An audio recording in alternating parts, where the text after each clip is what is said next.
রাওয়ালপিন্ডি এখানে হয় পিএসএল। আন্তর্জাতিক ক্রিকেটেও এটি জনপ্রিয় এক ভেন্যু। তবে পাকিস্তানের এই অঞ্চলের নামে পিএসএল এর কোনো দল নেই। শোয়েব আখতারের চাওয়া রাওয়ালপিন্ডির একটি ফ্র্যাঞ্চাইজি যেন থাকে পাকিস্তান সুপার লিগে, আর তার ক্যারিয়ারের প্রতি ট্রিবিউট দিয়ে দলের নাম যেন রাখা হয় পিন্ডি এক্সপ্রেস।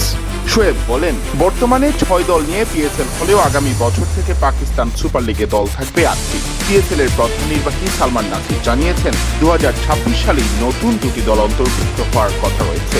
কোন হচ্ছে পিসিবি। বর্তমানে রাওয়ালপিন্ডি ছাড়াও ম্যাচগুলো হয় লাহোর, করাচি ও মুলতানে। 2026 সাল থেকে ভেন্যুর সংখ্যা আরও বাড়াতে চায় বোর্ড। সেক্ষেত্রে স্টেডিয়ামগুলোর সক্ষমতা আর সামর্থ্যের বিষয়টিও মাথায় রাখতে হবে। যুক্তরাজ্যের ধন কুবেররা পিএসএল এর নতুন দলের মালিকানা পেতে আগ্রহী বলে জানিয়েছে পাকিস্তানের গণমাধ্যম। শেষ পর্যন্ত নতুন ও পুরনো দলের ফ্র্যাঞ্চাইজি ফি কত হবে তা নিয়ে বেশ বিতর্ক রয়েছে। কোন কোন শহরের দল আসবে তাও অজানা। দেখার বিষয় রাওয়ালপিন্ডি এক্সপ্রেস ক্ষেত্র শোয়েবের জবাব পূরণ করে পিন্ডি এক্সপ্রেসের দেখা মেলে কিনা। সিয়াম।